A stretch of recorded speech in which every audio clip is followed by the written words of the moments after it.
Wow! Welcome back to another episode of Better Sound.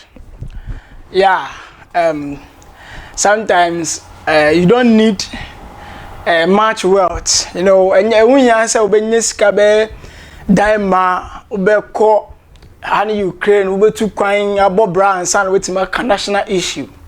The country, once again, Mecca is not for anybody. See, everybody must talk. Yeah, we will talk. And that's why we will talk.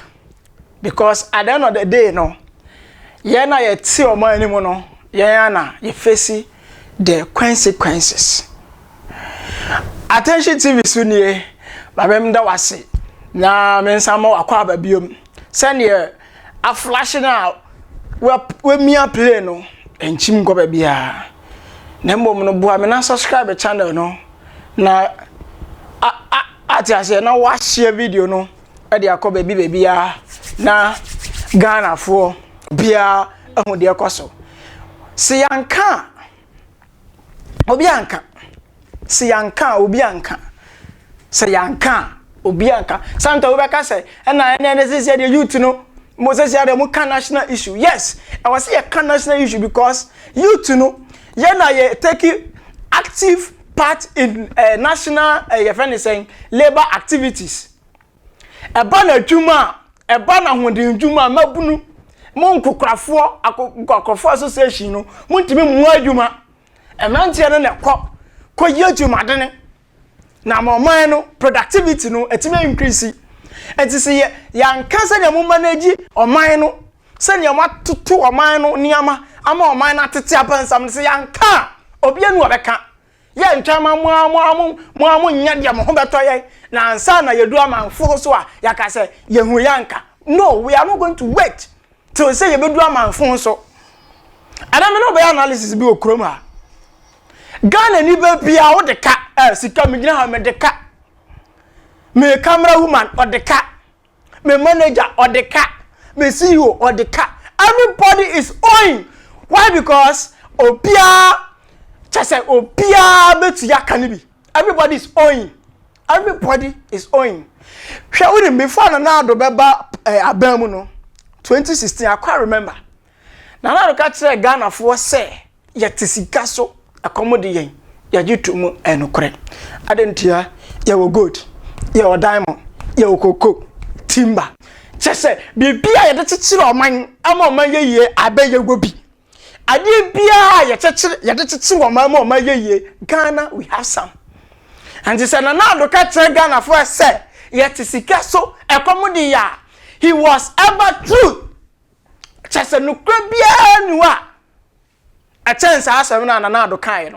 I send be no chance idea na na do kai say yes sika so accommodate nonsense. I Ghana for say I am pa na do ahun say you sika accommodate nti yen to abama na do na do ne na aban MPP aban be fa Ghana kwanya no na sika yete so accommodate no epom no entwa epom na de ya no yen be pa ana ne o say ye Obi abeto abama nanado o say obi abeto ene 1 million plus vote ene wo mudidi nkunim now before nanado abaji Ghana kwanya 2017 na Ghana ni ba bia no ye ka ye population na ye ka ye dia no ye say ya cha ma obi a de ka 4000 ni akire tetizika no abewa be ka 40 million ana obi a de ene so nanado de on the show boy aduga guy oba bibia ba kama now from 2017 to 2021 can you feel tell me some na make anya de record bibia last year ya na do aka wade abre Ghana ni ba bia no from 4,000 to 12,000 cities. Now what is 4,000 na Ghana ni ba bia different 12,000 more. You are going to get more than 7,000 plus. Oh, and you are buying 1 year who better kakra. Ka Ghana ni bia says ya wode. Within 5 years, no. Just a cannot be more. Obia beteka more than 7,000 plus within 5 years. Abanko Soma Obia, a life boyan yetia, water boyan yetia, bibia ye bia yetia, a toy yetia. Everything that we consume in this country, the citizens pay for it. So why then do you go and create debt for the Ghanaian citizens again? That is my question. Mama mpa ni mpo. Onye dia umbeto e kakabra. Ade na ye tia no. Say nsuo na obenu ma utia ho tax. Car na obefo petrol utop. Bibia ye tia. And then my question is, I don't think that was a bang. Etime san boka. Ade mo man ma say, o man no de ka. Now, the Japanese no money ye dan. Ye wayala ye what say me kan man ka wayala sam. Ye oyala wa money ye dan. That is the question.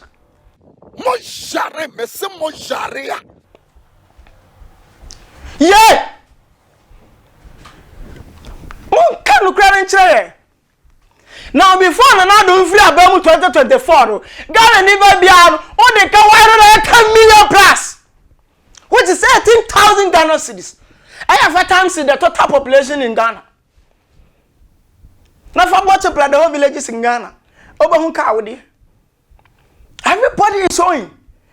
And if Ronaldo was able to do his research and come and tell me the Ghanaians that Yatisikaso a commodity.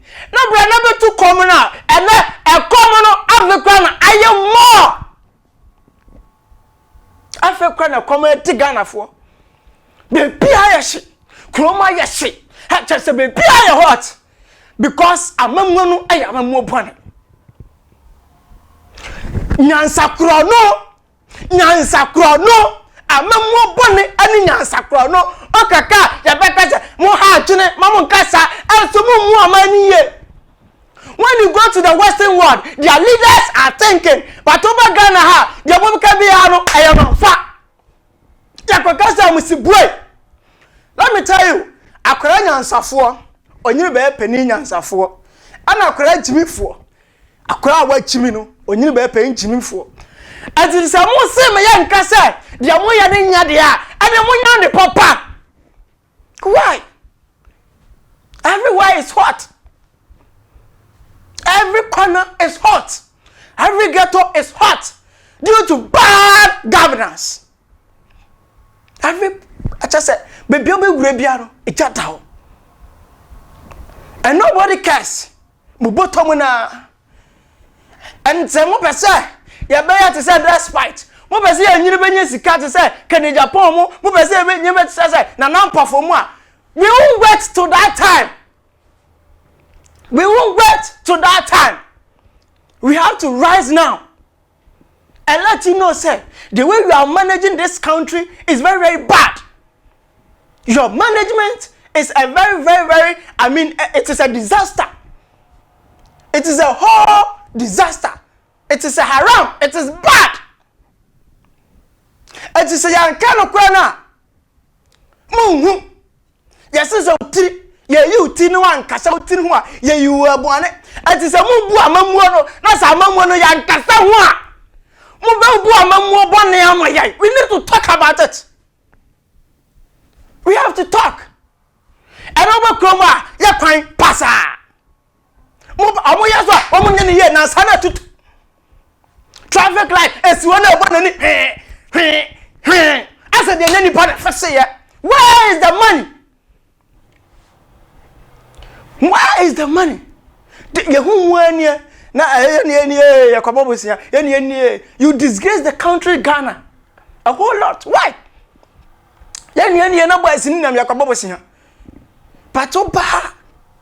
You will be baby. But you see, you people, I don't know, me who the ramen describe them. Dubai, Dubai. When you wake up, you just go to Dubai. You go to Dubai like send yourself moko toilet haba, moko in and out, moko Dubai, just like that. Right? When you put it so, you have everything. Natural resources are chroma one. If our leaders are thinking enough, to the maximum point, I think we will be the most richest country in Africa. But because of Ajimponi bad mind, you people are not thinking, and you are mismanaging the economy. You are mismanaging the economy. In fact, your style of government, your style of governing means myself, I've never seen some before. Your style of governing is very, very bad. And we have to talk about this particular issue. Me say, we better sound. Mo mistake 2 seconds, we better sound. Mo mistake in no matter sound. We will talk about it. I don't know chroma street light, you know, say muya na be aduma gabi. Esum ka bi in your team chroma. Mo to do light anytime amope. What kind of, I don't know. Attention TV near. I subscribe a channel. No one tagging and I don't conscience one the boys no. I'm a mono and your fat. Your first say, I get your mind. Mumma ya huntoyen. Na ya huntoya, ya babu mudinimpa. And you say, ye, na ya de mercy akunko, will say ye, near Boma Basso. A dear major swear and a Jessica Pa. Queen University Foundation, to make the better sound. What just a what time it didn't. Now, well, Brahmin say, sir, as you step by Yabaka, you can afford it. I have for a body bra. Obey to me, African University. No man a good screen, so no, no, no, didn't sound so. Macron.